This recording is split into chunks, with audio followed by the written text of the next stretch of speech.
Todos juntos, ¿qué les parece? Mire la pantalla, ahí tiene la oración. Vamos. Padre, en este momento, mi entendimiento y mi corazón para recibir tu palabra. Y pido al Espíritu Santo me ayude cada día a vivirla y así recibir tu bendición. Gracias por Jesucristo. Amén y amén. Dele la gloria al Señor. Muy bien.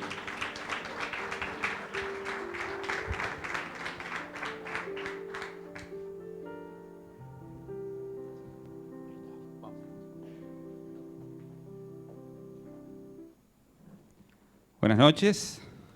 Que Dios les bendiga.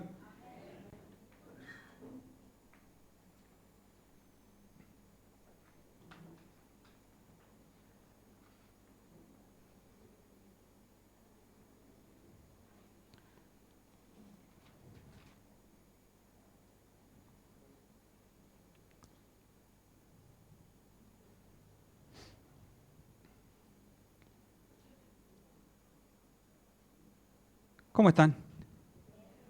Qué silencio incómodo que se pasen ahí, ¿eh? ¿Están bien?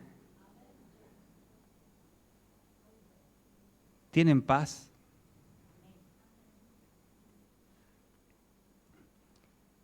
¿Tenemos paz? ¿De verdad la tenemos? ¿Al 100%? Acá una hermana dice que el 99%. Le invito a que abra su Biblia en el libro de Filipenses, capítulo 1, versículo 6, por favor.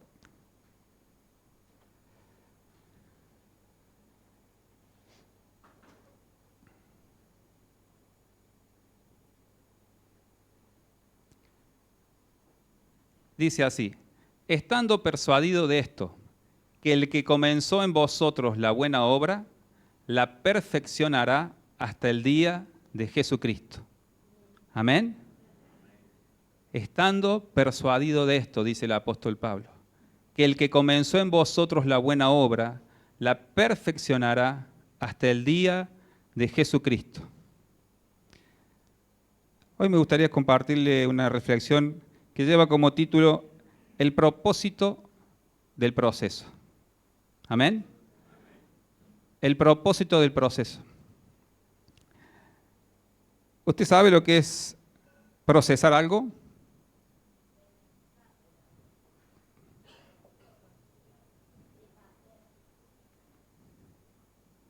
Por ejemplo, yo trabajo en una industria que se dedica a hacer implantes que los médicos usan en el quirófano para la gente.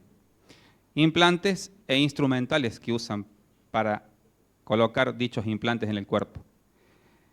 Y donde estamos en la parte productiva, dependiendo del lugar que cada uno tiene asignado para trabajar, hay diferentes tipos de procesos y hay una serie de procesos que llevan a un resultado final, que es el producto terminado, que se le termina vendiendo al cliente, en este caso, el paciente.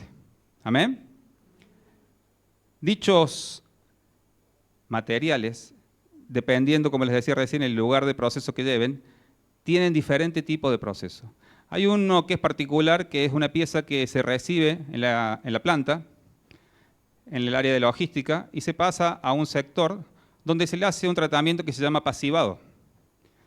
El pasivado es simplemente un proceso por el cual la pieza, que generalmente es de acero, se lava y se sumerge en un recipiente con ácido, un ácido especial, que eso le proporciona al material que por sí solo forme una capa protectora de oxidación para que después no se oxide en el tiempo.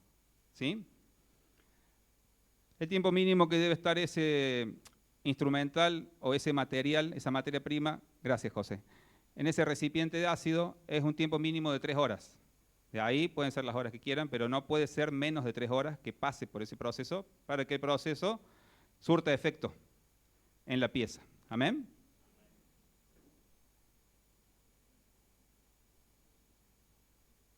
Ahora bien, hay procesos y procesos. Cuando uno va a preparar una comida, también es un proceso que hay que hacer, porque no es que decimos, bueno, quiero comer un pollo al disco y ya está el pollo hecho, ¿no es cierto? Hay que lavar el pollo, hay que comprar el pollo, hay que lavarlo, hay que prepararlo, ¿sí? Y todo lo que uno sabe que lleva. Ese proceso para uno es un tanto agradable, ¿no es cierto? Porque sabemos que el resultado después va a ser un buen almuerzo, una buena cena, compartida con amigos seguramente o con familia. Llevándolo un poquito más a la vida y a lo que le quiero compartir en esta noche, hay procesos en la vida de cada uno de nosotros que son gratos y otros no tanto. Hay procesos que producen gozo, alegría, placer, y hay otros que producen dolor. ¿Sí? Por ejemplo, si la pieza tuviera vida, diría, no me metan en el ácido porque me va a doler. ¿Sí? Pero es necesario para poder obtener el producto final que necesitamos darle al cliente, que esa pieza pase por dicho proceso. ¿Amén? Usted y yo, como hijos de Dios, como creación de Dios, desde que nacemos hasta que morimos, pasamos por diferentes procesos.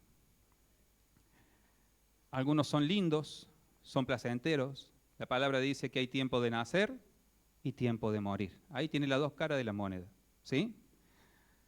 Que hay tiempos de estar felices y hay tiempos de llorar. Amén.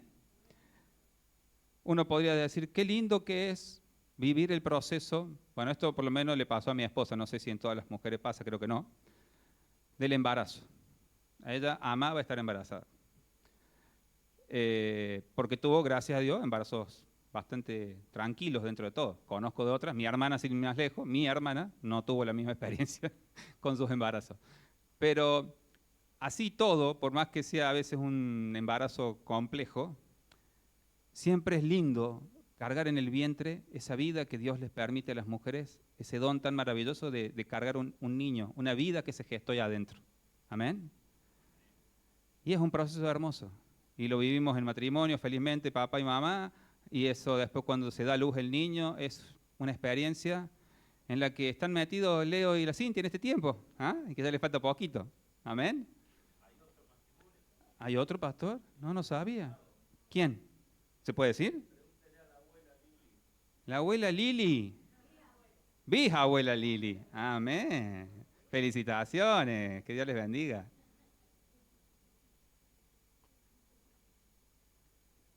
Pero así como es lindo celebrar la vida, y es un proceso hermoso vivirlo, también tenemos el otro proceso que es la muerte, que es tener que despedir un ser querido.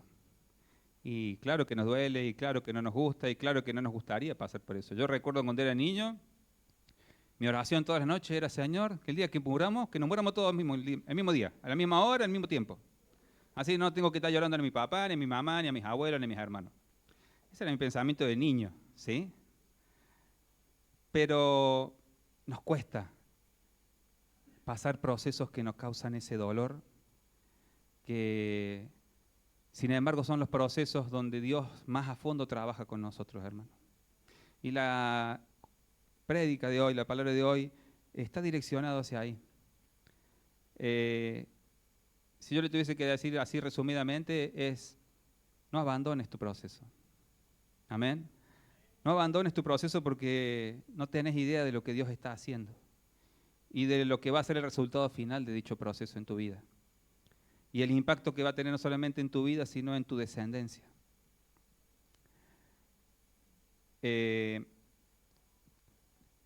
Proceso se refiere a un camino de transformación y crecimiento espiritual que Dios lleva a cabo con la vida de las personas, con el fin de santificarlos, perfeccionarlos y prepararlas para su propósito. Este proceso implica confiar en Él, incluso en medio de dificultades, y está marcado por etapas de aprendizaje, madurez y santificación. Amén. Si le preguntara ahora, ¿está pasando por algún proceso hoy en su vida? No me diga cuál, simplemente diga sí, no. ¿Está pasando por algún proceso en su vida hoy?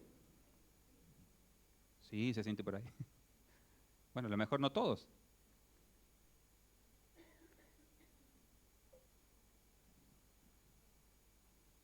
el apóstol dice, estando persuadido de esto, que el que comenzó en vosotros la buena obra, la perfeccionará hasta el día de Jesucristo.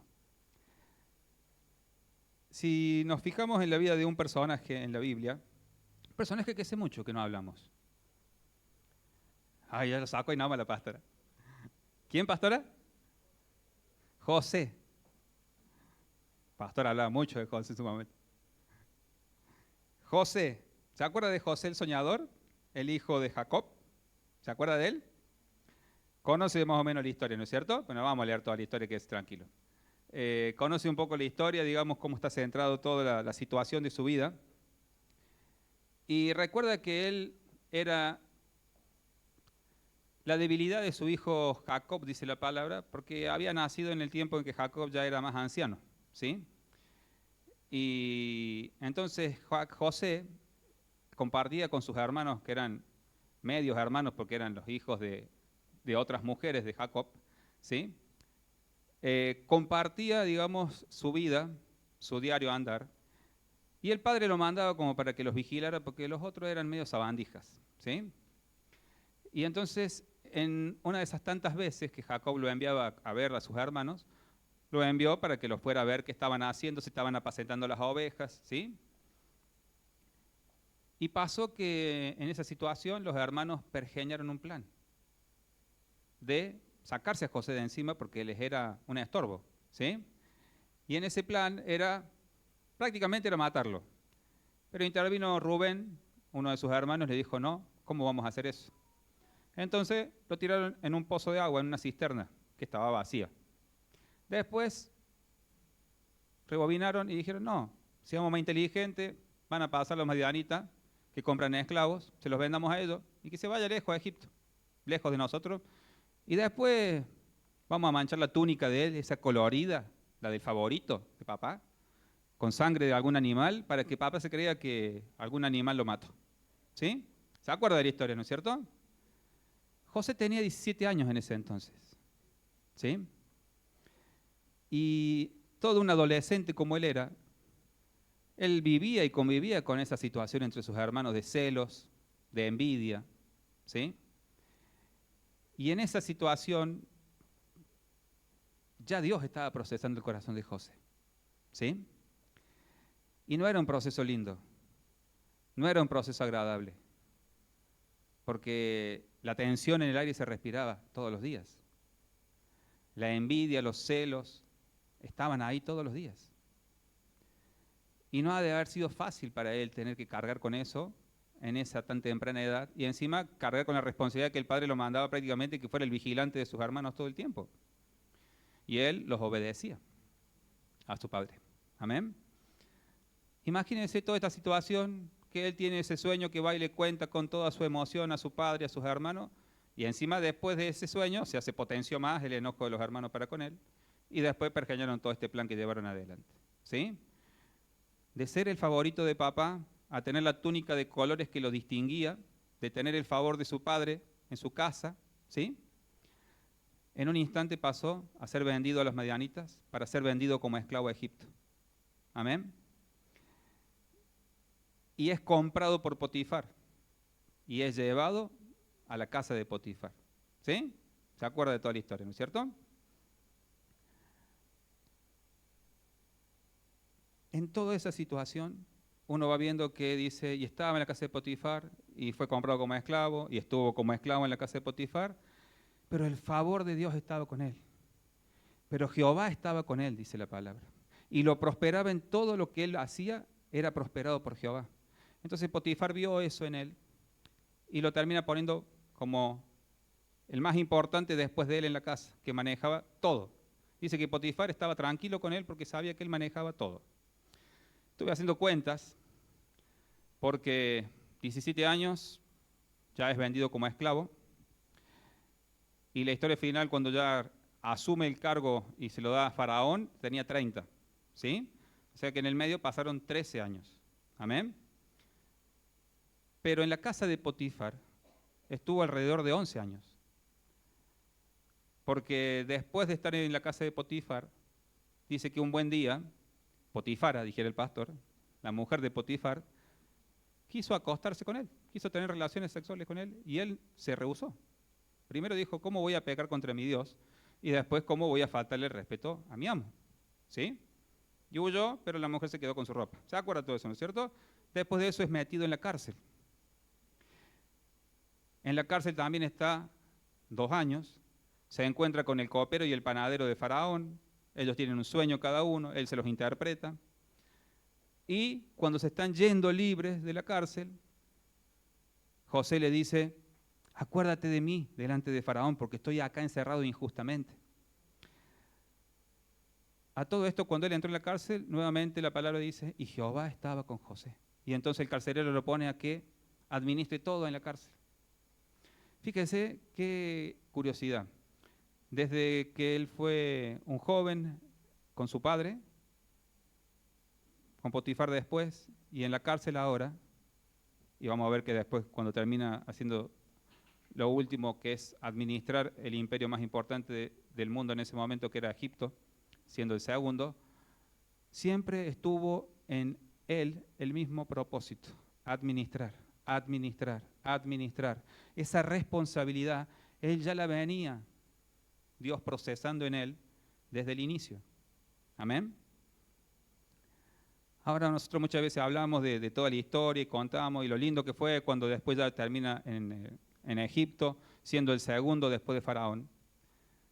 Pero ¿cuántas veces nos preguntamos, nos detuvimos a ver cómo estuvo el corazón de José durante todos esos años? Porque la palabra no dice nada, pero sí dice. Cuando uno va leyendo capítulo por capítulo y ve que sale de la casa y los hermanos lo meten en la cisterna y de la cisterna lo meten como a esclavo, no se escucha, no se registra que José haya dicho nada en ese momento, ¿sí? Cuando va a la casa de Potifar y está puesto como esclavo allá, tampoco se dice que haya dicho nada. Cuando está en la cárcel, tampoco se escucha que él se haya quejado o emitido algo con respecto a lo que él estaba viviendo en ese tiempo. Amén. Pero acompáñenme, por favor, ahora sí a la lectura en Génesis 42, 21 y 22.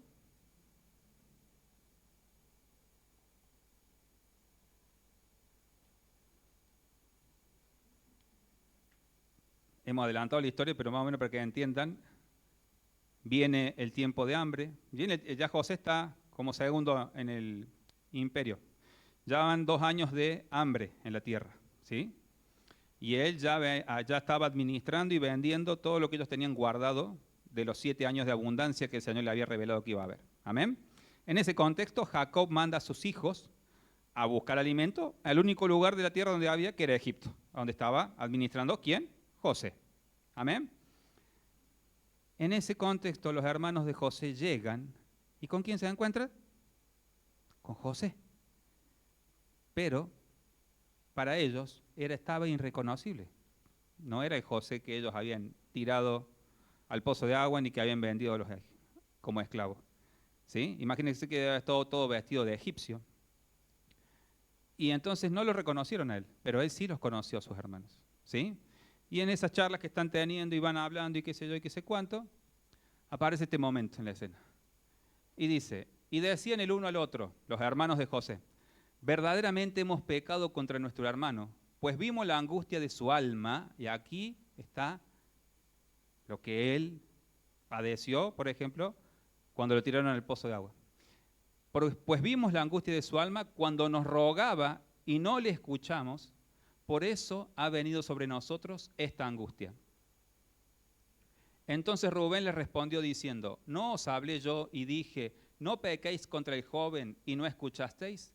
He aquí, también se nos demanda su sangre. Amén. Habían pasado 17, 19 años, porque ya habían pasado 2 años del hambre y José tenía 30 cuando asumió la responsabilidad de ministrar, ¿sí? Así que ya habían pasado 15 años, ¿sí? De que ellos no lo veían a José y de que su padre lo creía muerto. Amén. Aquí no solamente vemos que José sí sufrió el proceso, por más que no se registra que él haya dicho algo con su boca, pero también vemos que sus hermanos sufrieron. Estuvieron angustiados por esos años, aunque la palabra no se detiene en eso, sino aquí. Amén. Vamos al pasaje de Génesis 45, 1 al 8, por favor. Gracias, José.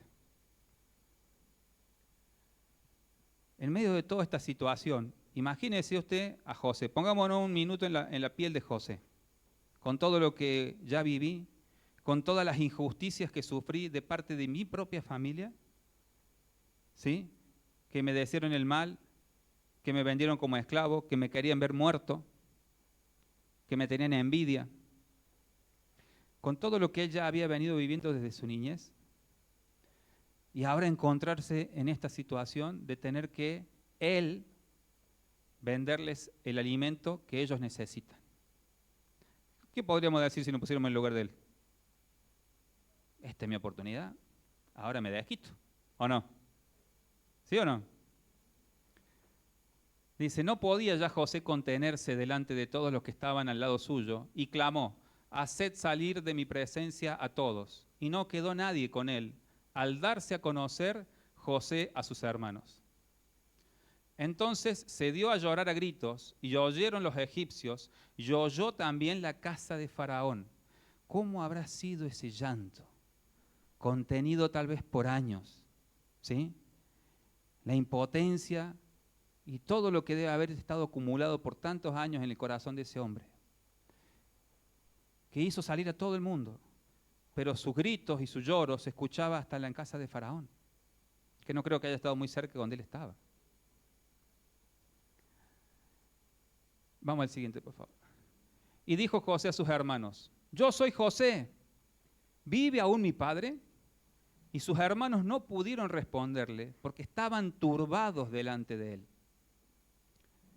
Entonces dijo José a sus hermanos, acercaos ahora a mí. Y ellos se acercaron. Y él dijo, yo soy José, vuestro hermano, el que vendisteis para Egipto. Ahora pues, no os entristezcáis, ni os pese de haberme vendido acá, porque para preservación de mi vida me envió Dios delante de vosotros. Pues ya ha habido 2 años de hambre en medio de la tierra, y aún quedan 5 años en los cuales ni habrá arada ni siega.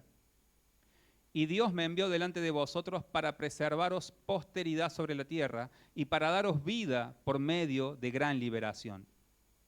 Así pues, no me enviasteis acá vosotros, sino Dios. Me ha puesto por padre de Faraón y por señor de toda su casa y por gobernador en toda la tierra de Egipto. Amén. ¿Quién lo envió José ahí? ¿Sus hermanos? ¿Los madianitas que lo vendieron? ¿La Potifara que lo denunció falsamente? Dios.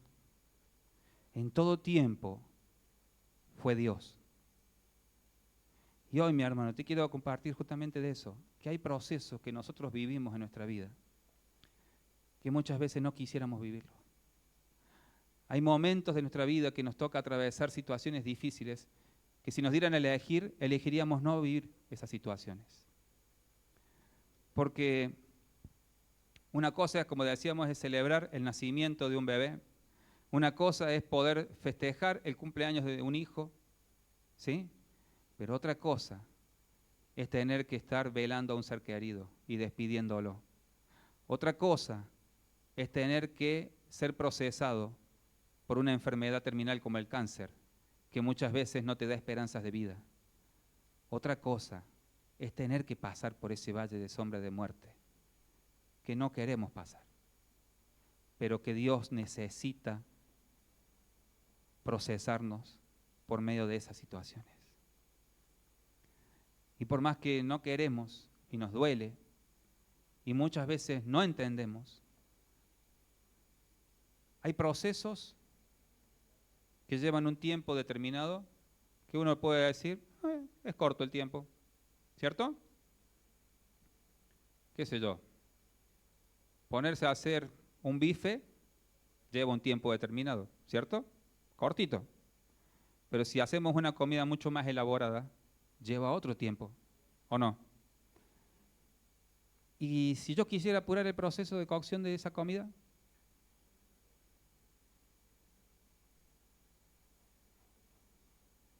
Vamos a ver el ejemplo que les puse de esta pieza que yo tengo que trabajar en la planta. Si yo el pasivado lo hiciera en 1 hora en lugar de 3, que es lo mínimo que lo puedo hacer, ¿cómo? No serviría. No estaría respetando, ¿sí?, lo que el fabricante indica para que ese producto después sea útil para el fin que se lo requiere. Amén. Por eso le preguntaba, ¿está en algún proceso, mi hermano?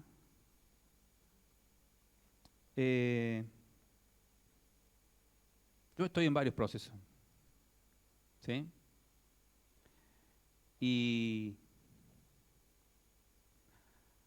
hace 1 o 2 semanas atrás, estando en mi trabajo, que si usted entra es un sueño, ¿sí?, el lugar de trabajo.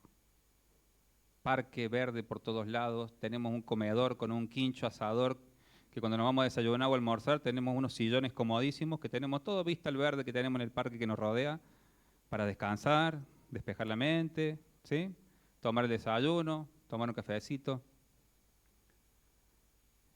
Y estaba hace 1 o 2 semanas ahí sentado, viendo el horizonte, y para cómo vemos justo el oriente cuando va saliendo el sol, hermoso.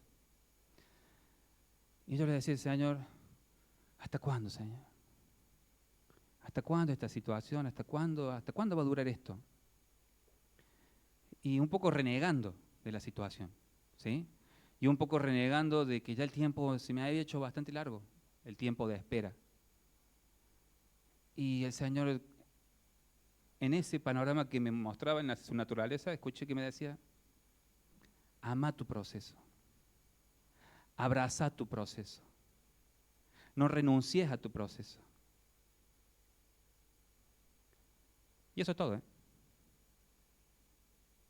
No me dijo, te espera esto, te espera aquello. No. Me dijo, ama tu proceso, no renuncies a tu proceso y no te apures, porque los tiempos perfectos los maneja el Señor. Amén. Así que si estás en un proceso de duelo, vivilo, hermano, vivilo, hermana. Tal vez te lleve toda la vida a cargar con eso porque es realmente duro, pero vivilo de la mano del Señor, sabiendo que tenemos un Dios de propósito y que todo está bajo su control, que nada escapa del control de su mano y que cada lágrima que derramamos, Él está en su redoma. Nuestras lágrimas no caen al piso. Amén. Si has estado frustrado, desanimado, cansado, sin poder entender el porqué, no busques entender el porqué. Pregúntate, ¿para qué, Señor? ¿Para qué, Señor? En la historia de José, como les decía, no se ve que él diga nada, salvo hasta esta escena en la que vemos cómo él se refleja parte de lo que él sintió en el proceso. Pero durante todo el proceso él fue fiel al Señor. En cada paso, en cada situación que él estuvo y donde el enemigo quiso tentarlo y engañarlo para pisar en falso, él siempre tuvo puesta su mirada en el Señor y en honrar a Dios por encima de todo. Amén. Y en honrar el propósito que Dios tenía con su vida. Y por eso llegó el final que llegó en su vida. Amén. Fíjese lo que dice Génesis 50, 20.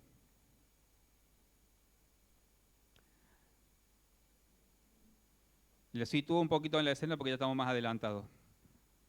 Acaba de morir Jacob, el papá de todos. Ya se habían instalado toda la familia de ellos ahí en Egipto. Y sus hermanos empiezan a decir en su mente, ahora sí, murió nuestro padre y José se va a desquitar con nosotros. Entonces tenemos que ir a decirle que nuestro padre dejó mandato de que no nos haga nada, Fíjense lo que es estar cochino, ¿sí? En ese contexto, van y se presentan delante de José y se lo dicen, y José les responde esto: vosotros pensasteis mal contra mí, mas Dios lo encaminó a bien para hacer lo que vemos hoy, para mantener en vida a mucho pueblo. Amén. Hermano, el enemigo va a querer tirarnos con todo el tiempo, ¿sí? Y se va a presentar tal vez a través de tu esposa, de tu esposo, de tu hijo, de tu yerno, de tu hermano, de tu hermana, ¿sí? O de un amigo, o hasta de un hermano en la fe.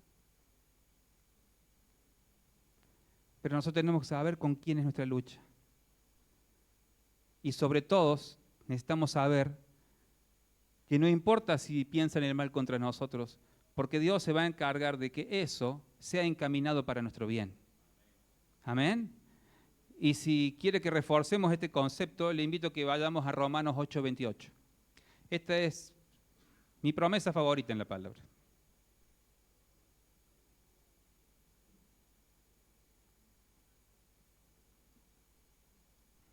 ¿Me ayuda a leerlo? Y sabemos que a los que aman a Dios, todas.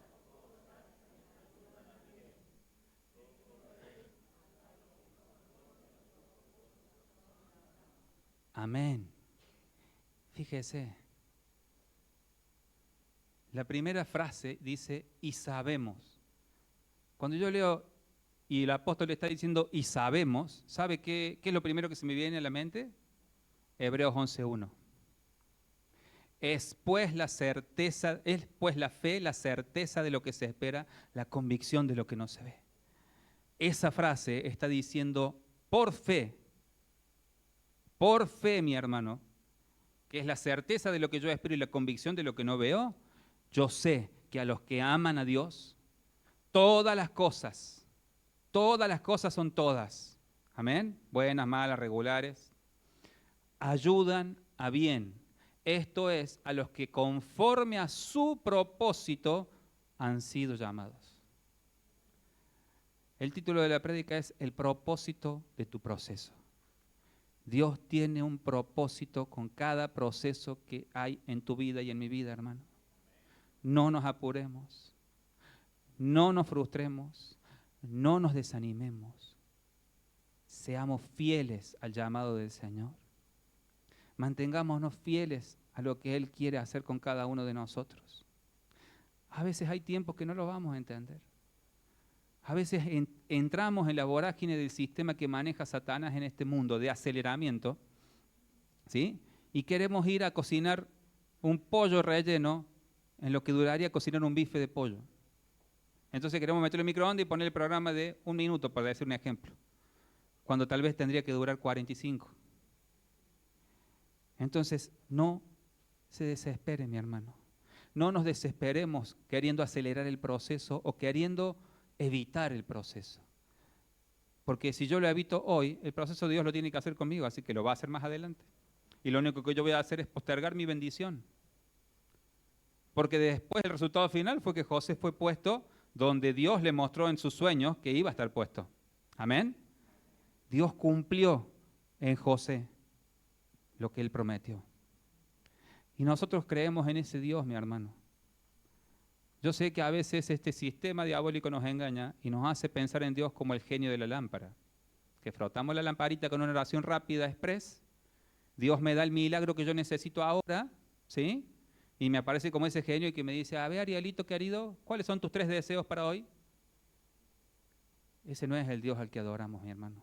Ese no es el Dios al que servimos. Ese no es el Dios que entregó a su Hijo por usted y por mí. El Dios que nosotros tenemos es un Dios de propósito. Todo está fielmente planificado por Él. Amén. A Él no se le ha escapado ni un solo detalle de su plan.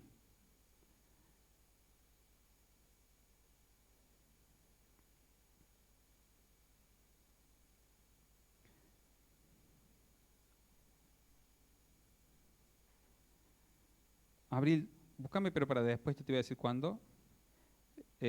Juan, el Evangelio de Juan, capítulo 14, verso 27, en la Nueva Traducción Viviente, por favor, si se puede. ¿Sí? Gracias, Abril. rápidamente.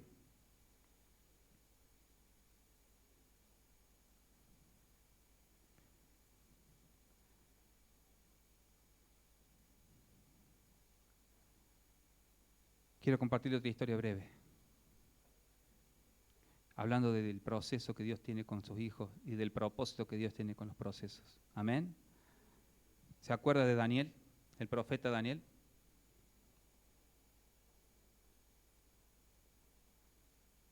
Hubo un momento en el que el rey Darío lo pone entre los principales gobernantes y por su fidelidad y por su responsabilidad lo pone como el primero. ¿Sí? Entonces, fíjese, el mismo patrón que con los hermanos de José y José. Se despierta la envidia de todos los sátrapas que andaban ahí gobernando, que eran del reino. Y por envidia pergenian un plan. Y ese plan era que el rey diera un edicto. Ellos previamente se ponen a pensar, ¿qué podemos hacer para calumniarlo a Daniel? Y como vieron que era intachable, dijeron, no nos queda otra que no sea atacarlo por su religión. ¿Les suena? Cualquier semejanza con la realidad es coincidencia, dirían. ¿No nos pasa que cuando nosotros nos identificamos como hijos de Dios en el entorno que nos rodea, en el trabajo, con los amigos, en cualquier entorno en el mundo, se despierta eso? Es el enemigo, trabajando de plano para que nosotros no cumplamos con lo que Dios quiere que hagamos. Amén. Y entonces en esa situación dice, bueno, la única forma que hay es que lo acusemos con su religión. Entonces le piden que se haga un edicto que por una cantidad determinada de 30 días, si no recuerdo mal, nadie podía rendirle culto a ningún dios ni a ningún hombre que no fuera el rey Darío. Y el rey estuvo de acuerdo y lo firmó. Y cuando se daba un edicto y se firmaba por el rey, no se podía revocar bajo ningún punto de vista, bajo ninguna circunstancia. Amén. En esa situación, Daniel sabe que se da este edicto. ¿Qué hizo Daniel? Fue y se escondió en su casa y oró a escondidas. ¿No, pastor? ¿Estoy equivocado? Ah.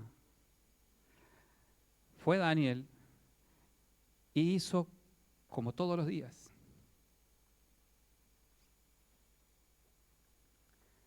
Abiertas sus ventanas, que daban al oriente donde estaba Jerusalén.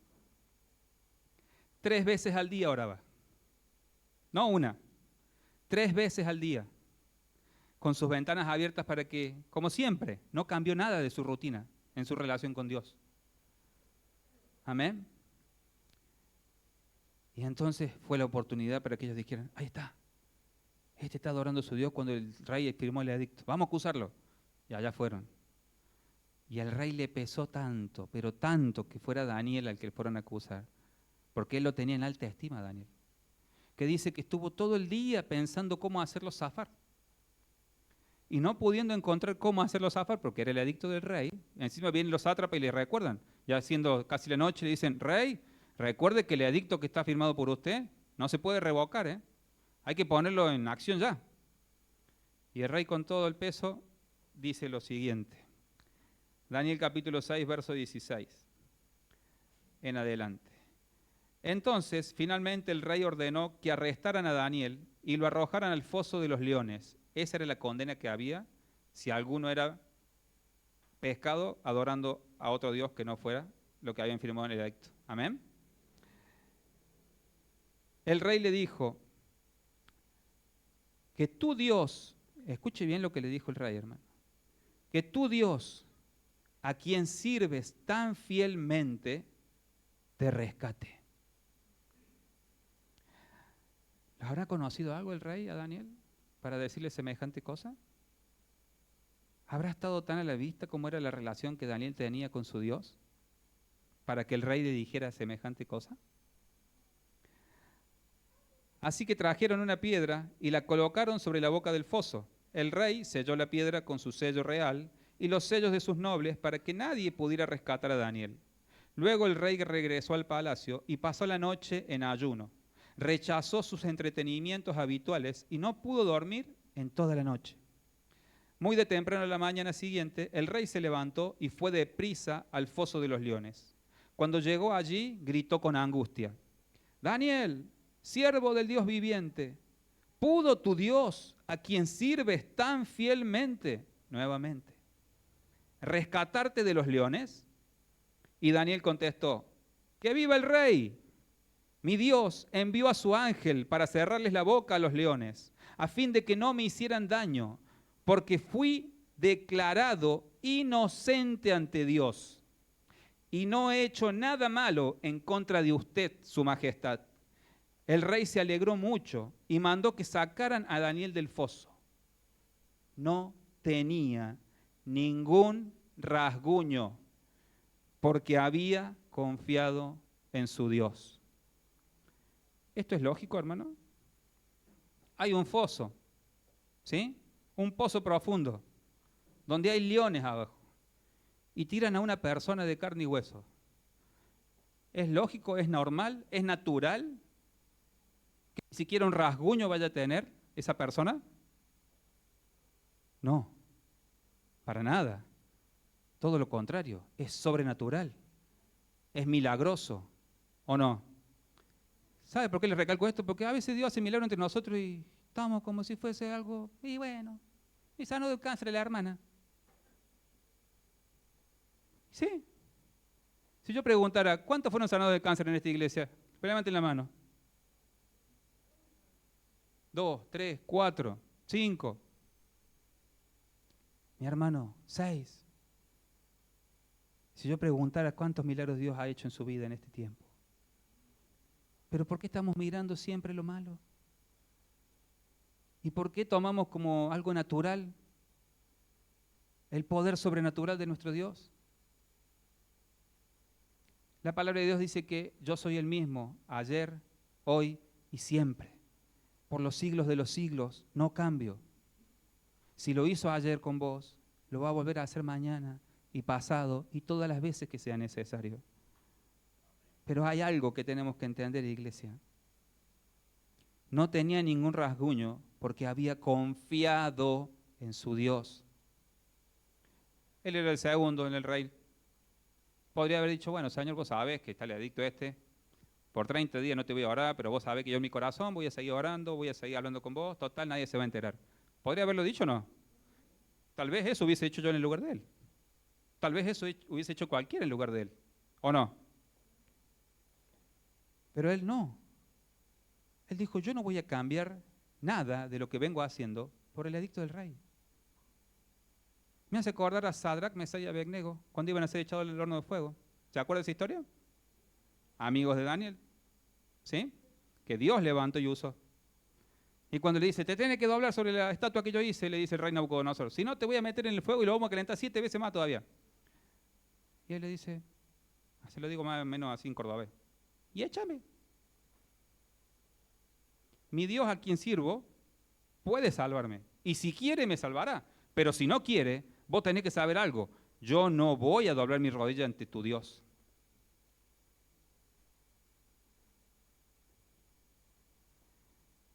En el medio del proceso, podemos ser tentados a que doblemos rodillas ante el enemigo y que le demos la espalda a Dios. Permanezcamos fieles, hermano. Permanezcamos fieles a nuestro Dios. Permanezcamos fieles al llamado que Dios te hizo. Permanece fiel. No renuncies, no retrocedas, no te detengas. Sigue avanzando. A veces iremos a paso rápido, a veces iremos más lento. Y a veces, como sabe decir Pastor Rodrigo, me iré arrastrando, pero no voy a dejar de ir. Y no importa lo que diga la gente que está a mi alrededor, porque eso es lo que el enemigo quiere usar en contra nuestra para detenernos también muchas veces. Ah, mira este otro que se quiere hacer el santulón, si esto, si aquello, se equivocó en esto, se equivocó en aquello. Vive metiendo la pata al pato criollo. No te detengas, hermano. Hay promesa de parte de Dios. Tenemos evidencia en su palabra de cómo Dios opera con aquellos que le creemos a Dios, con aquellos que permanecemos fieles y perseveramos hasta el final en su camino. Perseveramos hasta el final en su propósito, hermano. No te detengas, no renuncies, no tires la toalla. Amén. Entonces el rey, fíjense en lo que pasó, porque acá no termina la historia, dice, entonces el rey dio órdenes de que arrestaran a los hombres que maliciosamente habían acusado a Daniel. Y los hizo echar al foso de los leones junto con sus esposas y con sus hijos. Los leones saltaron sobre ellos y los despedazaron aún antes de que llegaran al piso del foso, en el aire. Después el rey envió el siguiente mensaje a la gente de toda raza, nación y lengua en el mundo entero. Paz y prosperidad a todos ustedes. Ordeno que en mi reino toda persona tiemble con temor delante del Dios de Daniel, pues Él es el Dios viviente y permanecerá para siempre. Su reino jamás será destruido y su dominio nunca tendrá fin. Él rescata y salva a su pueblo, realiza señales milagrosas y maravillas en los cielos y en la tierra. Él ha rescatado a Daniel del poder de los leones. Amén. Así que Daniel prosperó durante el reinado de Darío y el reinado de Ciro el persa. ¿Sabe qué? Daniel fue fiel hasta el final. Y usted y yo no somos ni más ni menos que Daniel. La palabra dice que Elías era un hombre sujeto a pasiones como cualquiera de nosotros, pero que oró con fe y se detuvo la lluvia. Y volvió a orar con fe y volvió a llover.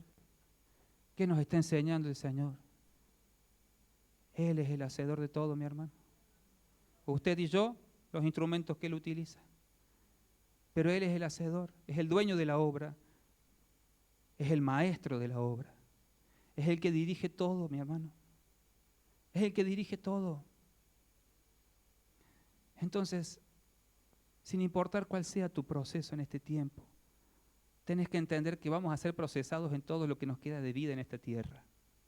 Y como hablamos, van a haber procesos que son lindos y van a haber procesos que no lo van a hacer. Pero ¿sabe qué? En mi caso, en mi experiencia, en los procesos más dolorosos que he vivido en mi vida, es donde Dios más me ha enseñado. Es donde Dios más me ha transformado. Porque ¿sabe qué? A veces uno cree que es así o asá y no se da cuenta que hay argumentos, hay orgullo en el corazón, hay zonas duras que tienen que ser ablandadas para que Dios pueda trabajar en esa tierra. Y si no pasamos por ese proceso duro, esa tierra no se ablanda y esa área no se puede tratar. La pregunta es, ¿vas a ser fiel a tu proceso? ¿Vas a permanecer fiel hasta el final al llamado que Dios te hizo? Ese es el llamado, mi hermano. Yo sé que oramos y le pedimos al Señor un montón de cosas que tienen que ver con este plano terrenal. Casa, auto, esposa, esposo y todo lo que le venga a la mente. ¿Sí? La palabra de Dios dice, si han resucitado a una nueva vida en Cristo, pongan su mirada allá arriba, no aquí en la tierra. La promesa de Romanos 8:28 que leíamos recién, todo obra para nuestro bien conforme a su propósito. Sus propósitos tienen que ver con su reino. Amén. Su propósito tiene que ver con su reino, no con lo que yo quiero tener aquí en la tierra. No. Se trata del reino de Dios, mi hermano. Por eso el Señor les dice, no se preocupen por qué se van a poner, qué van a comer, dónde van a vivir. Porque de esas cosas se preocupan los gentiles que no conocen a Dios. Pero ustedes que conocen a Dios y que tienen como Padre a Dios, no tienen que pedirle nada de eso porque Dios ya sabe lo que necesitan y ya se los dio.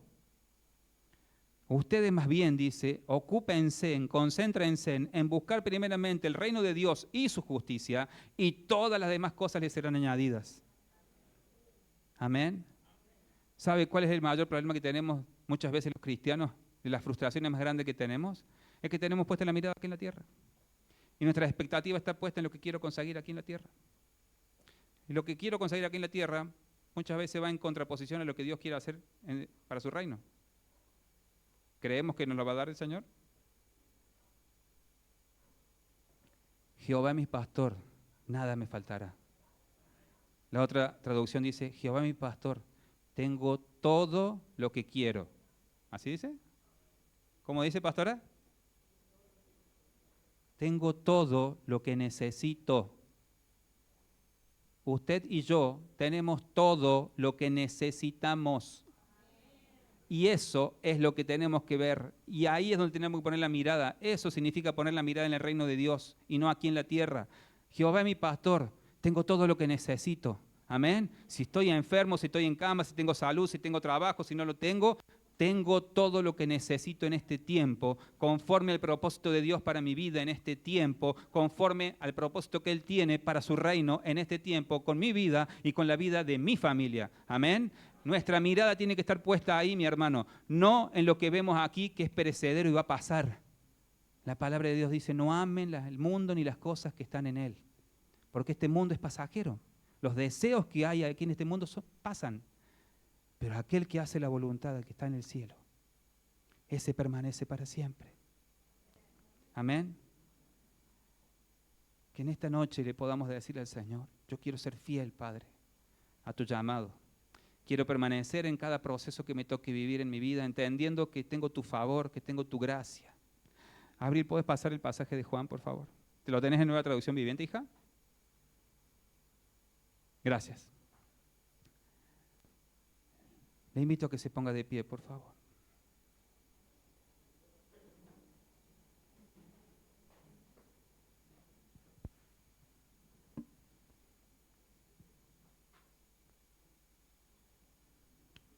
¿Recuerda que le preguntaba si tenía paz al principio? Muchas veces respondemos que sí, pero en realidad no la tenemos. Porque nuestra mente está turbada con tantas preocupaciones del diario andar. Y muchas veces nos preocupamos por cosas que no están al alcance nuestro ser resueltas. Cuando hay un diagnóstico del médico que es irreversible y que el médico dice ya humanamente, médicamente, la ciencia llegó hasta aquí, no se puede hacer más nada. Cuando se cierra una puerta de trabajo y tal vez era el trabajo de mis sueños, pero el Señor dijo, basta, pero tengo algo mejor para vos hacia adelante. Cuando somos tan responsables en lo que hacemos y nos perdemos en esa responsabilidad y nos volvemos tan activistas, pero tan activistas que terminamos estresados. Y de pronto no tengo tiempo para disfrutar, de tomar unos mates con mi esposa, de charlar un rato con mis hijos, de poder compartir, jugar con mis hijos como si fuera un niño con él y tirarme en el piso y disfrutar.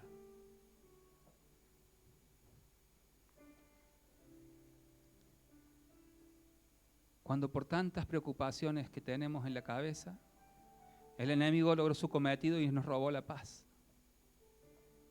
Cuando tal vez perdimos ese ser querido que ocupaba un lugar muy importante en mi vida y que hoy dejó un vacío tan grande, pero tan grande que no tengo cómo llenarlo. Y no tengo paz. Cuando estoy atravesando tal vez alguna dolencia en el corazón, en el alma, traumas, vacíos emocionales, situaciones que están presentes en mi vida con relaciones truncadas.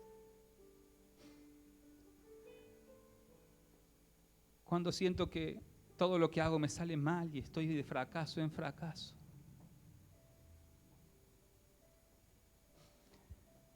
Y no tengo paz. Y necesito refugiarme en una pastilla para poder dormir, porque no puedo conciliar el sueño a la noche. Y aun cuando lo concilio no descanso en paz. Y me levanto más cansado que antes, o igual. Mi hermano, mi hermana, con todo el amor de mi corazón, no está en esa pastilla, no está en ese ser querido que ya se fue y hoy no está, no está en esa relación truncada, en ese vacío emocional, no está en ningún tratamiento o ninguna situación pedagógica que te quieran dar en este mundo. como solución. El príncipe de paz, Jesucristo. El castigo de nuestra paz fue sobre sus espaldas. Y Él ganó esa paz por vos y por mí, para vos y para mí. Y gratuitamente la tenés al alcance de tu mano cada día, porque cada amanecer son nuevas sus misericordias para cada uno de nosotros. El Rey de Reyes y Señor de Señores, el Dios de propósito que te llamó con un plan y un propósito, te dice en esta noche, les dejo un regalo. ¿Lo quieren? Entonces tómelo. Paz en la mente y en el corazón. Paz en la mente y en el corazón. Y la paz que yo doy es un regalo que el mundo no puede dar. Así que no se angustien ni tengan miedo. Padre, en el nombre de Jesús, Señor, yo te pido que tú bendigas con tu paz nuestras vidas, Señor. ¿Por qué no levanta su mano al cielo y recibe su regalo en esta hora? Padre, en el nombre de Jesús, Señor, tú que conoces nuestros corazones, Señor, tú que conoces la historia completa de nuestra vida, Señor, a ti clamamos en esta noche, Señor. Queremos ese regalo, Señor. Queremos esa paz en nuestra vida en este tiempo, en esta hora, Señor. Queremos esa paz que nos acompañe en cada paso y en cada proceso que nos toque afrontar en nuestra vida, Señor. Sabiendo, teniendo la convicción, Padre, a la luz de tu palabra y lo que hemos escuchado en esta noche, Señor, que si permanecemos fieles a ti, Señor, si te honramos a ti, Señor, si ponemos nuestra mirada solamente en ti, Señor, seremos exaltados por tu mano, Señor. Seremos librados de las bocas de los leones, Señor. Nada ni nadie nos podrá dañar, Señor. Y aún las maldiciones que lancen con nuestra vida, tú las transformas en bendiciones, Señor. Y en esta hora, Señor, yo declaro, Señor, que toda palabra perniciosa, toda maldición que fue echada sobre nuestras vidas, Señor, es revocada por el poder de la sangre de Cristo. Se corta, Señor, en el nombre de Jesús, Señor. Desecha toda palabra perniciosa que fue lanzada contra nuestra vida, contra nuestra familia, Señor. En el nombre poderoso de Jesús, Señor. Y proclamamos, Señor, que somos más que vencedores en Cristo Jesús, victoriosos, Señor, en ti, Señor, porque a ti te adoramos, porque a ti clamamos, Señor, porque a ti hemos venido a buscarte en esta noche, Señor. No hemos venido a buscar soluciones del hombre, Señor. No hemos venido a buscar soluciones de un pastor, Señor. Hemos venido a buscar al Rey de Reyes y Señor de Señores, Padre. Y en tu palabra confiamos y en tu palabra descansamos, Señor. Y por tu palabra somos renovados en nuestra fe en esta hora, Señor. Yo declaro que la fe de tu pueblo, Señor, es renovada en esta hora, Padre, que tú nos levantas a un nuevo tiempo, Señor, a un tiempo de creerte, Señor, y de avanzar en pos de lo que creemos, Señor, de que tú eres ese Dios de propósito, Señor, de que nada está librado al azar si vamos de tu mano, Señor, y que no importa cuán duro sea el proceso, aquí estamos, Señor, henos aquí, Señor, sigue procesando mi corazón, Padre, síguele afinándole, Señor, sigue transformándome, Señor, y que cada día yo pueda reflejar más la gloria de Jesucristo en mi vida, Señor. Te damos gracias, Padre. En tus manos y en tus pies dejamos toda carga, todo dolor, toda situación, todo aquello que no entendemos, Padre. Te bendecimos, Señor. Y como cantábamos al principio, Señor, verdaderamente vamos de gloria en gloria y de poder en poder, porque lo hacemos de tu mano, el Rey de Reyes y Señor de Señores. Amén y amén.